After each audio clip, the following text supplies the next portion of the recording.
bom dia. Excelentíssimo senhor presidente do Supremo Tribunal Federal, Ricardo Lewandowski. Excelentíssimo senhor presidente do Senado Federal, Renan Calheiros.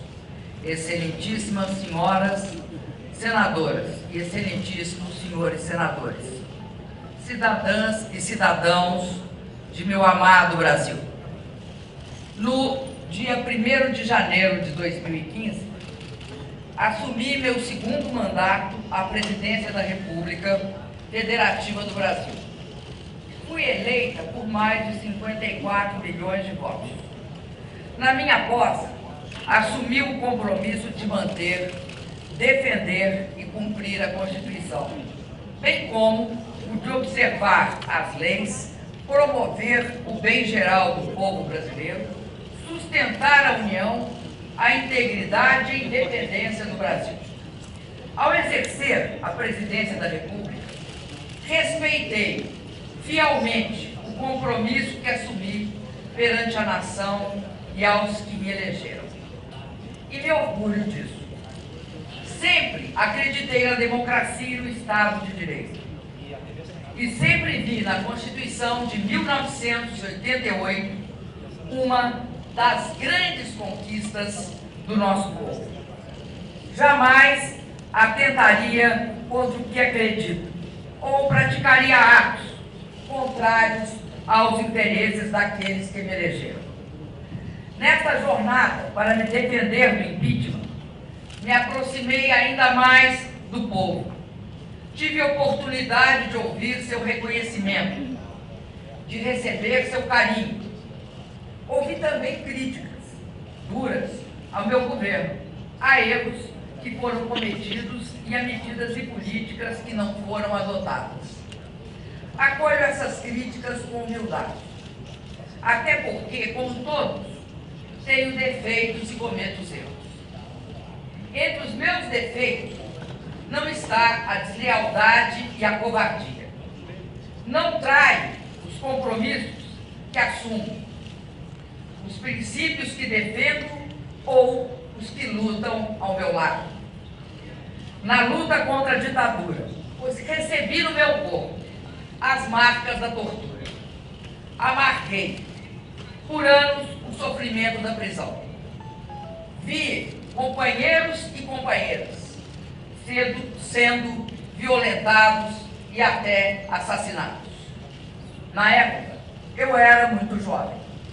Tinha muito a esperar da vida. Tinha medo da morte, das sequelas da tortura no meu corpo e na minha alma.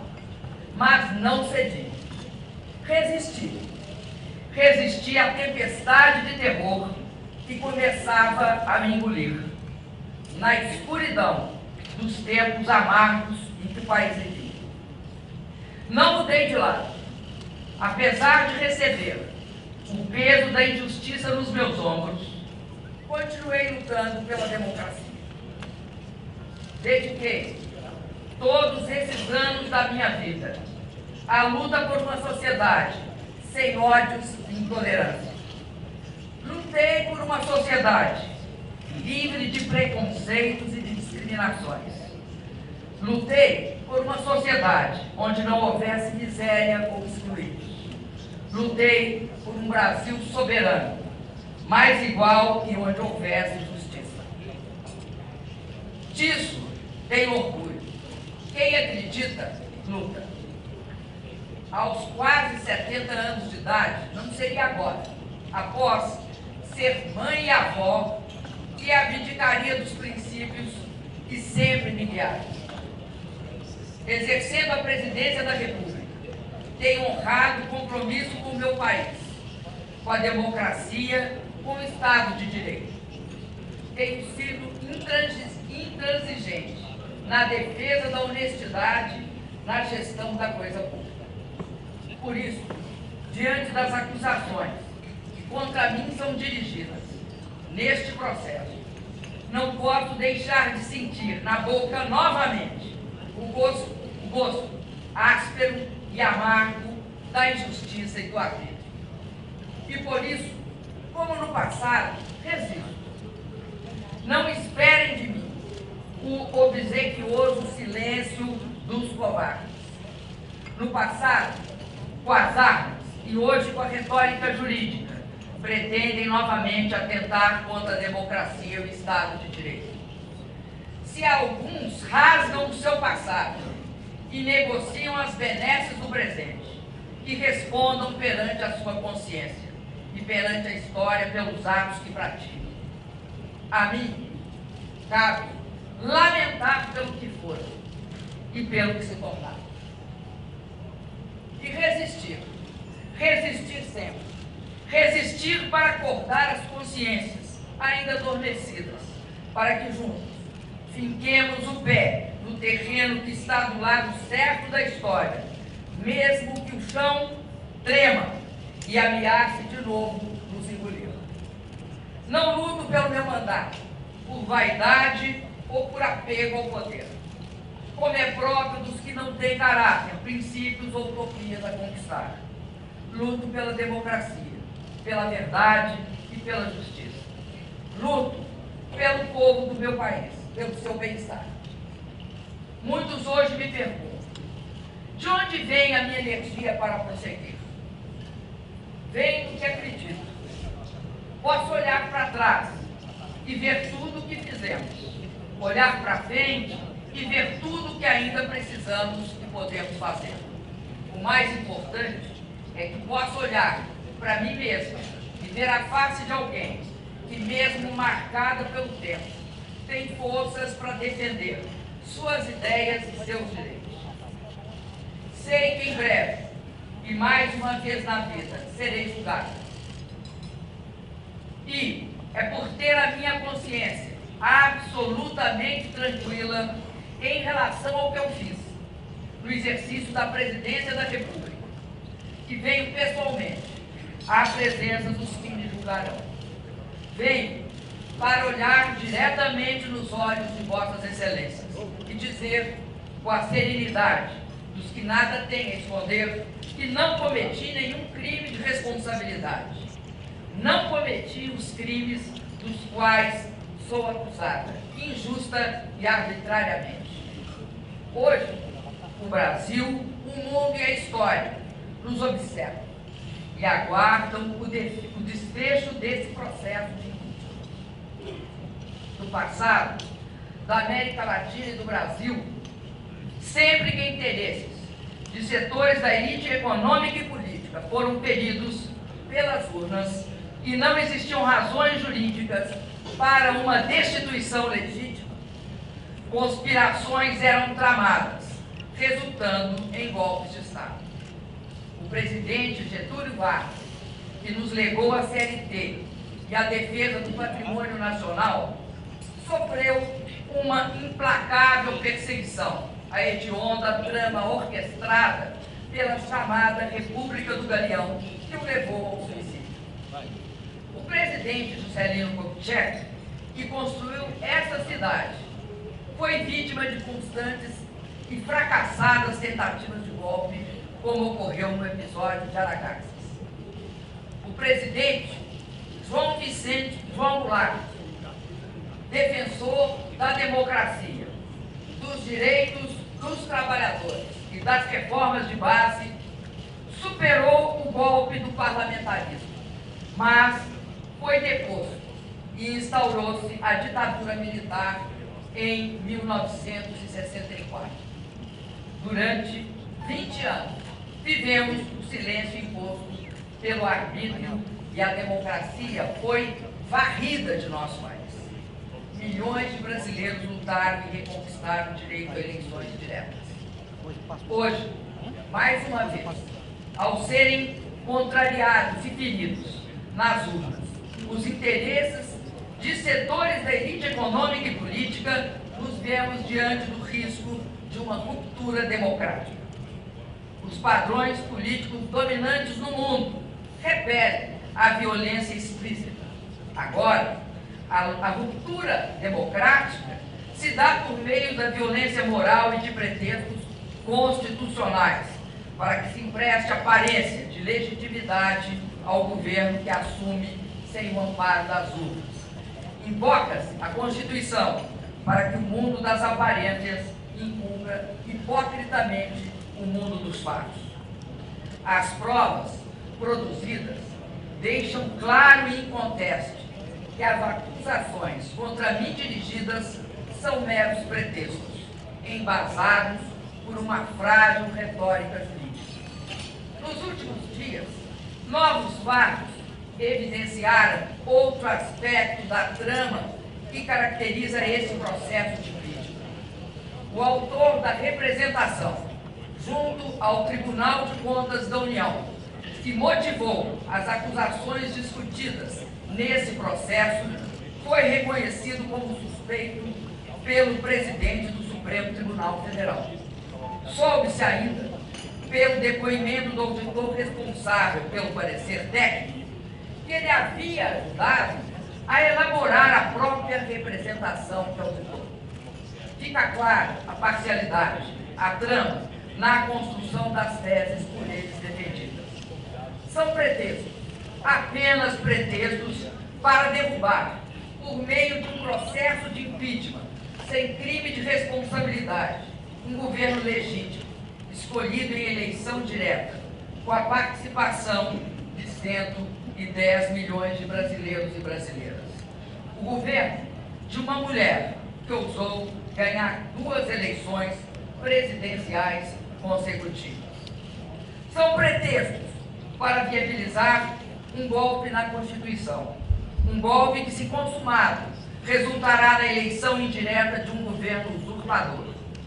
A eleição indireta de um governo que já na sua interinidade não tem mulheres comandando seus ministérios. Quando o povo nas urnas escolheu uma mulher para comandar o país. Um governo que dispensa os negros na sua composição ministerial e já revelou um profundo desprezo pelo programa escolhido e aprovado pelo povo em 2014. Fui eleita presidenta por 54 milhões e meio de votos, para cumprir um programa cuja sigla está gravada nas palavras: nenhum direito a menos. O que está em jogo no processo do impeachment não é apenas o meu mandato. O que está em jogo é o respeito às urnas, à vontade soberana do povo brasileiro e à Constituição. O que está em jogo são as conquistas dos últimos 13 anos, os ganhos da população, das pessoas mais pobres e da classe média, a proteção às crianças, os jovens chegando às universidades e às escolas técnicas, a valorização do salário mínimo, os médicos atendendo a população, a realização do sonho da casa própria. O que está em jogo é um investimento em obras para garantir a convivência com a seca no semiárido. É a conclusão do sonhado e esperado projeto de integração com São Francisco. O que está em jogo é também a grande descoberta do Brasil, o pré-sal. O que está em jogo é a inserção soberana de nosso país no cenário internacional, pautada pela ética e pela busca de interesses comuns. O que está em jogo é a autoestima dos brasileiros e brasileiras, que resistiram aos ataques dos pessimistas de plantão, à capacidade do país de realizar com sucesso a Copa do Mundo e as Olimpíadas e as Paralimpíadas.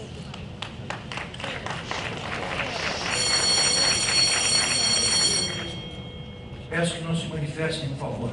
Repito, o que está em jogo é a autoestima dos brasileiros e brasileiras, que resistiram aos ataques dos pessimistas de plantão, a capacidade do país de realizar com sucesso a Copa do Mundo e as Olimpíadas e as Paralimpíadas. O que está em jogo é a conquista da estabilidade que busca o equilíbrio fiscal, que busca o controle da inflação, que não abre mão de programas sociais para a nossa população. O que está em jogo é o futuro do país, a oportunidade e a esperança de avançar sempre mais. Senhoras e senhores senadores, no presidencialismo previsto na Constituição, na nossa Constituição, não basta a eventual perda de maioria parlamentar para afastar o presidente. Há que se configurar crime de responsabilidade. E está claro que não houve tal crime. Não é legítimo, como querem os meus acusadores, afastar o chefe de Estado e de governo por não concordarem com o conjunto da obra. Quem afasta o presidente pelo conjunto da obra é o povo, e só o povo nas eleições. E nas eleições, o programa de governo vencedor não foi esse agora instalado e desenhado pelo governo interino e defendido pelos meus acusadores.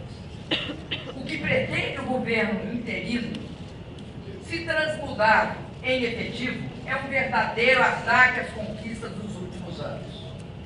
Desvincular o piso das aposentadorias e pensões do salário mínimo será a destruição do maior instrumento de distribuição de renda do país, que é a Previdência Social. O resultado será mais pobreza, mais mortalidade infantil e a decadência dos pequenos municípios pelo país afora. A revisão dos direitos e garantias sociais previstos na CLT e a proibição do saque do fundo de garantia na demissão do trabalhador são ameaças que pairam sobre a população brasileira, caso prospere o impeachment sem crime de responsabilidade. Conquistas importantes para as mulheres, os negros e as populações LGBT estarão comprometidas pela submissão a princípios ultraconservadores. O nosso patrimônio estará em questão, com os resultados, com os recursos e resultados do pré-sal, as riquezas naturais e minerais, sendo fortemente ameaçadas e, em muitos casos, privatizadas. A ameaça mais assustadora desse processo de impeachment sem crime de responsabilidade é congelar, por inacreditáveis 20 anos, as despesas com saúde, educação, saneamento e habitação. É impedir que, por 20 anos, mais crianças e jovens tenham acesso às escolas, que por 20 anos as pessoas possam ter melhor atendimento à saúde, que por 20 anos as famílias possam sonhar com a casa própria. Senhor presidente Ricardo Lewandowski, senhoras e senhores senadores, a verdade é que o resultado eleitoral de 2014 foi um rude golpe em setores da elite conservadora brasileira.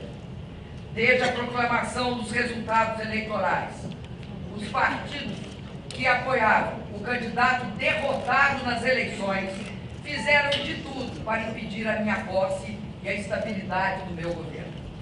Disseram que as eleições haviam sido fraudadas, pediram a auditoria nas urnas, impugnaram minhas contas eleitorais e, após a minha posse, buscaram de forma desmedida quaisquer passos que pudessem justificar retoricamente um processo de impeachment.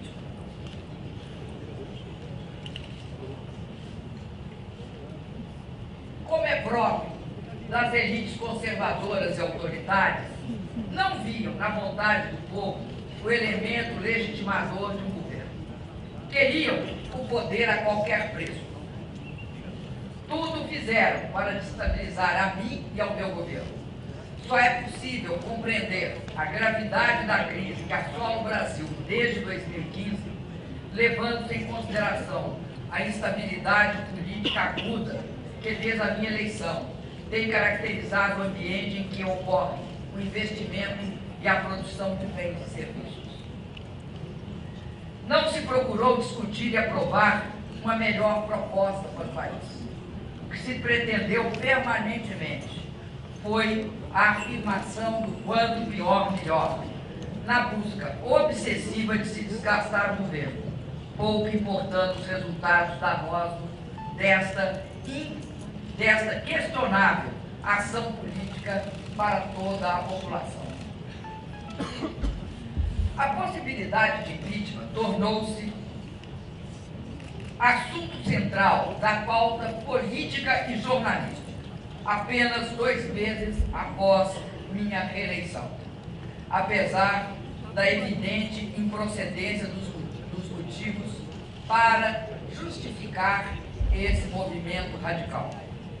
Nesse ambiente de turbulências e incertezas, o risco político permanente, provocado pelo ativismo de parcela considerável da oposição, acabou sendo um elemento central para a retração do investimento e para o aprofundamento da crise econômica. Deve ser também ressaltado que a busca de reequilíbrio fiscal, desde 2015, encontrou forte resistência na Câmara dos Deputados, à época presidida pelo deputado Eduardo Cunha.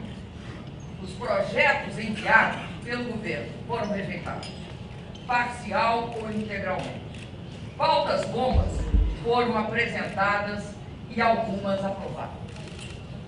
As comissões permanentes da Câmara, em 2016, só funcionaram a partir do dia 5 de maio, ou seja, uma semana antes da aceitação do processo de impeachment pela Comissão do Senado Federal.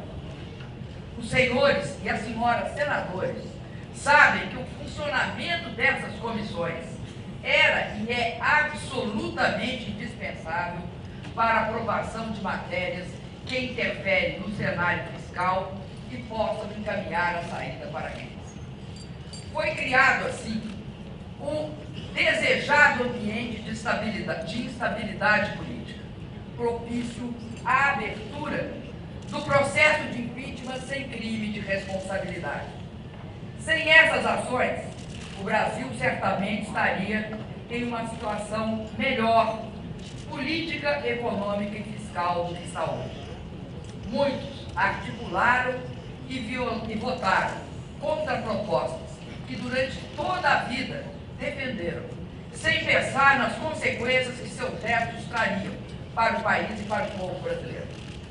Queriam aproveitar a crise econômica, porque sabiam que assim que meu governo viesse a superá-la, sua aspiração de acesso ao poder haveria de ficar sepultada por mais um longo período.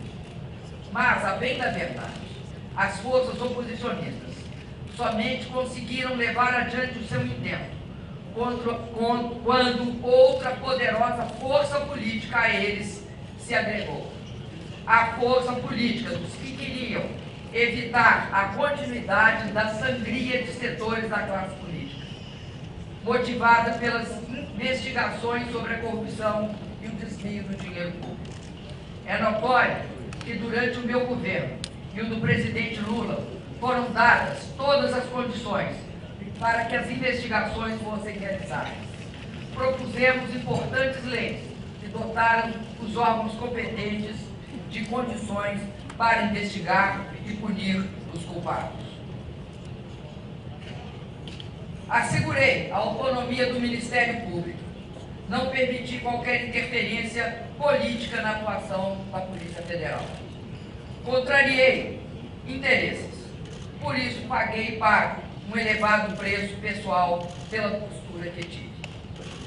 Arquitetaram a minha destituição, independentemente da existência de quaisquer fatos que pudessem justificá-la perante a nossa Constituição.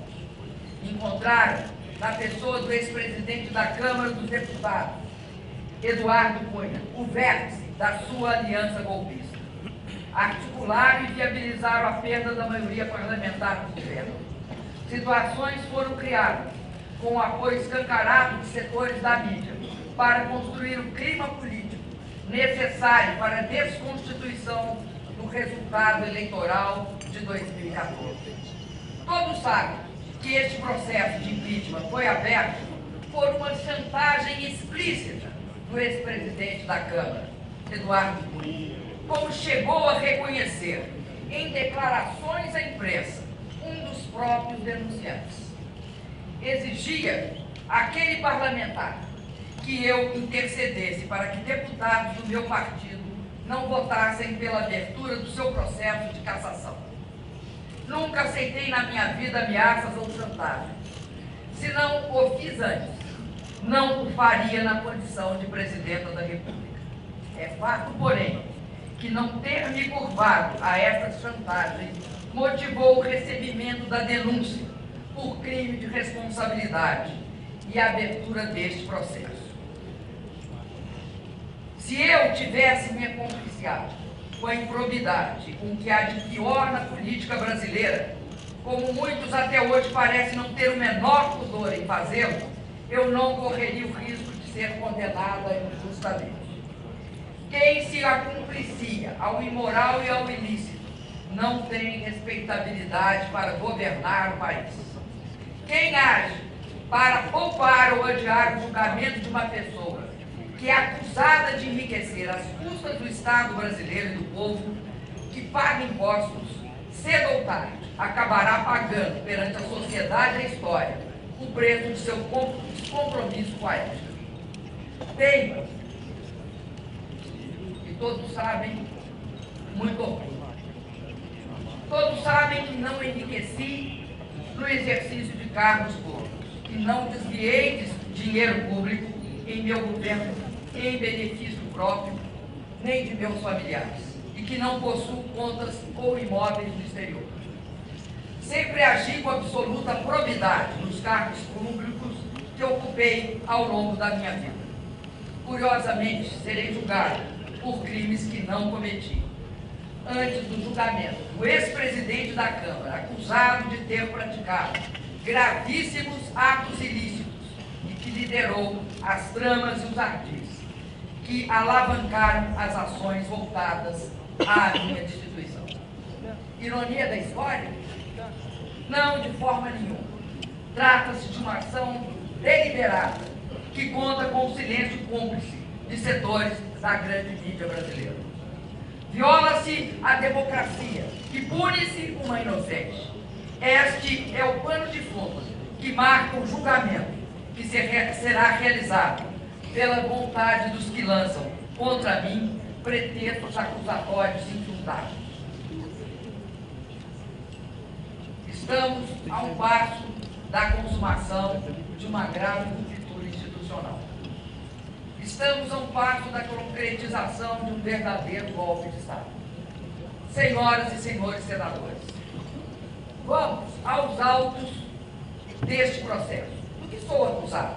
Quais foram os atentados à Constituição que cometi? Quais foram os crimes hediondos que pratiquei?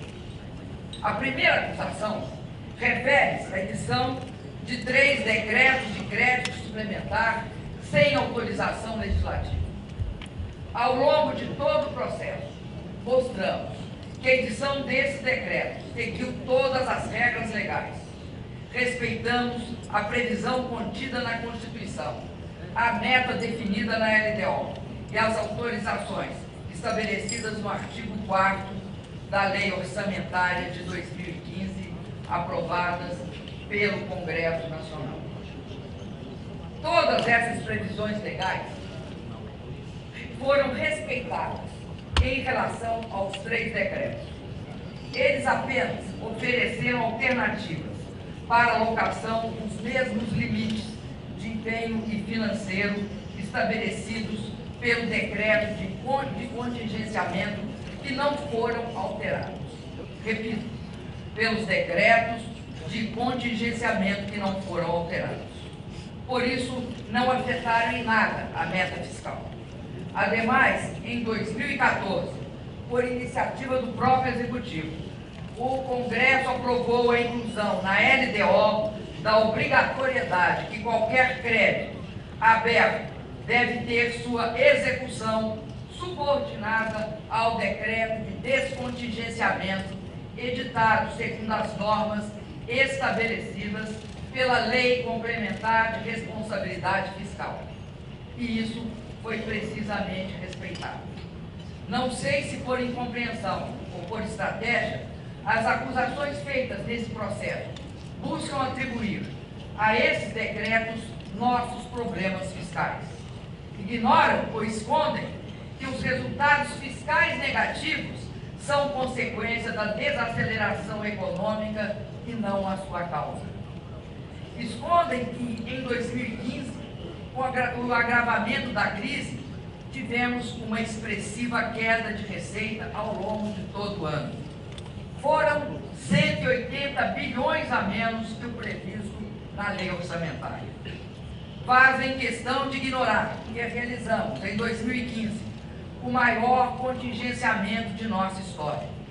Cobram que, quando enviei ao Congresso, em julho de 2015, o pedido de autorização para reduzir a meta fiscal, deveria ter imediatamente realizado um novo contingenciamento.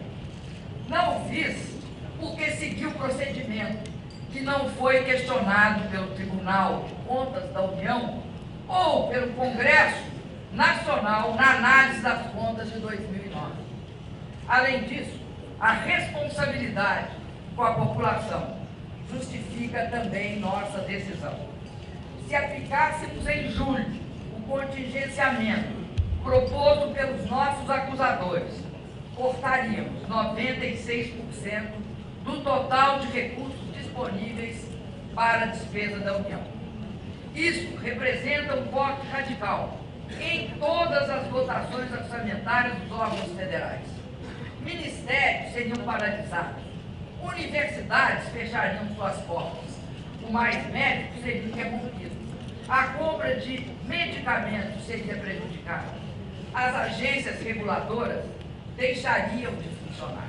Na verdade, o ano de 2015 teria, para todos os efeitos fiscais, acabado em julho.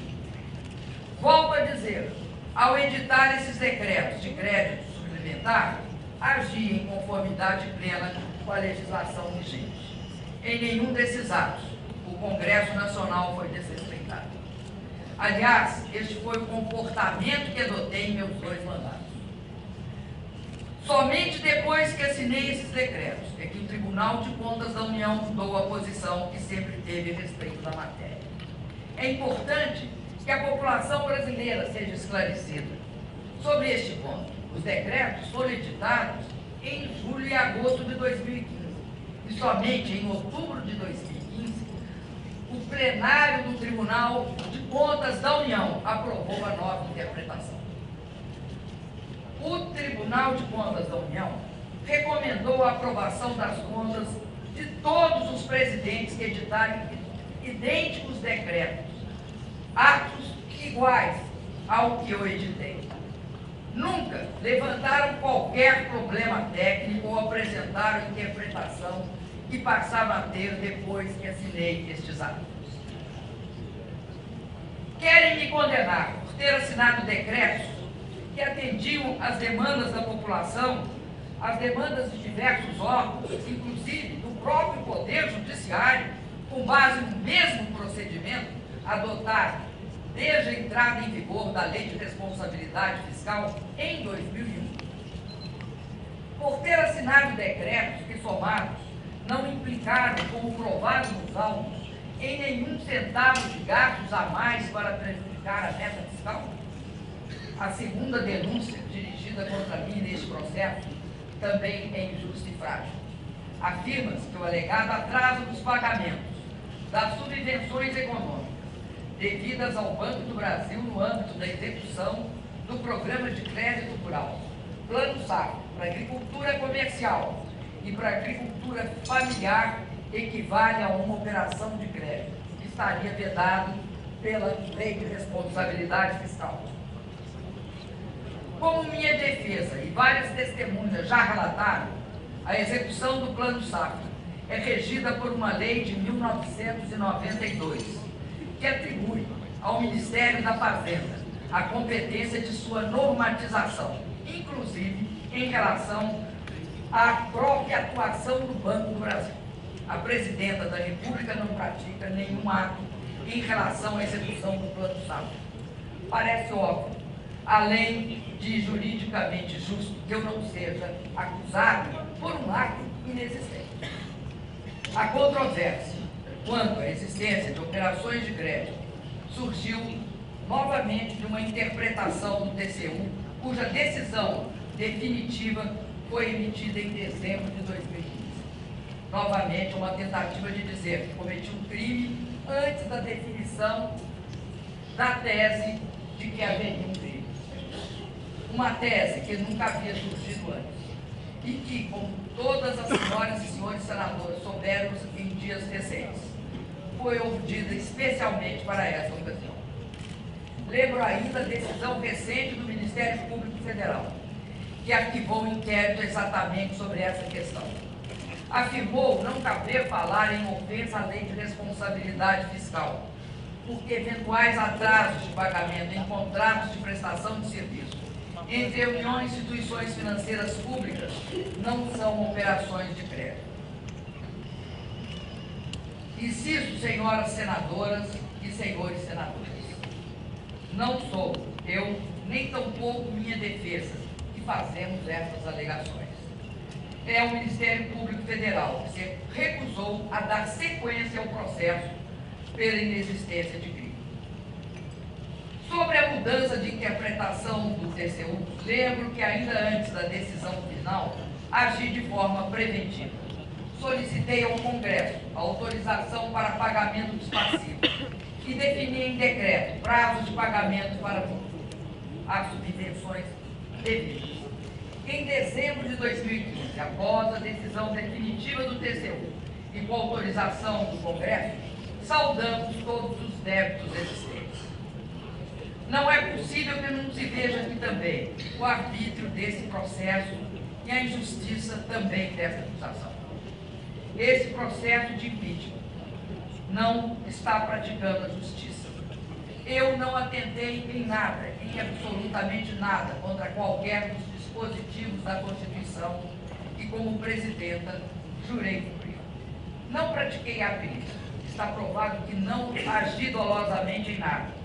Os atos praticados estavam inteiramente voltados ao interesse da sociedade. Nenhuma lesão do zero ao erário ou ao patrimônio público. Volto a afirmar, como fez a minha defesa durante todo o tempo, que este processo está marcado, do início ao fim, por um clamoroso desvio de poder. É isso que explica a absoluta fragilidade das acusações que contra mim são dirigidas. Tem-se afirmado que esse processo de impeachment seria legítimo, porque os ritos e os prazos teriam sido respeitados. No entanto, para que seja feita justiça e a democracia se impõe, a forma só não basta. É necessário que o conteúdo de uma sentença também seja justo. E, no caso, jamais haverá justiça na minha condenação. Ouso dizer que, em vários momentos, esse processo se desviou clamorosamente daquilo que a Constituição e os juristas denominam o devido processo legal. Não há respeito ao devido processo legal quando a opinião condenatória de grande parte dos julgadores é divulgada e registrada pela grande imprensa antes do exercício final do direito de defesa. Não há respeito ao devido processo legal quando julgadores afirmam que a condenação não passa de uma questão de tempo, porque votarão contra mim de qualquer jeito. Nesse caso, o direito de defesa será exercido apenas formalmente, mas não será apreciado substantivamente nos seus argumentos e nas suas provas. A forma existirá apenas para dar aparência de legitimidade ao que é ilegítimo por essência. Senhoras e senhores senadores, nesses meses me perguntaram inúmeras vezes por que eu não renunciava para encurtar este capítulo tão difícil da minha vida. Jamais o faria, porque tenho um compromisso inarredável com o Estado Democrático de Direito. Jamais o faria, porque nunca renuncio à luta. Confesso a Vossas Excelências, no entanto, que a traição, as agressões verbais e a violência do preconceito me assombraram. E, em alguns momentos, muito me magoaram. Mas foram sempre superadas, em muito, pela solidariedade, pelo apoio e pela disposição de luta de milhões de brasileiras e brasileiros pelo país afora. por meio de manifestações de rua, reuniões, seminários, livros, shows, mobilizações na internet. Nosso povo esbanjou criatividade e disposição para a luta contra o povo. As mulheres brasileiras têm sido, neste período, um esteio fundamental para a minha resistência.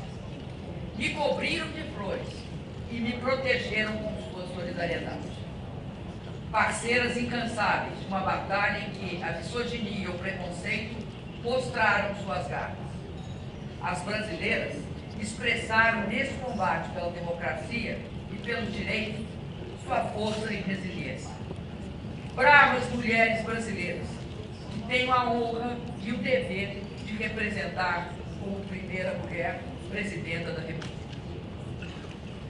Chego à última etapa desse processo, comprometida com a realização de uma demanda da maioria dos brasileiros, convocados a decidir nas urnas sobre o futuro de nosso país.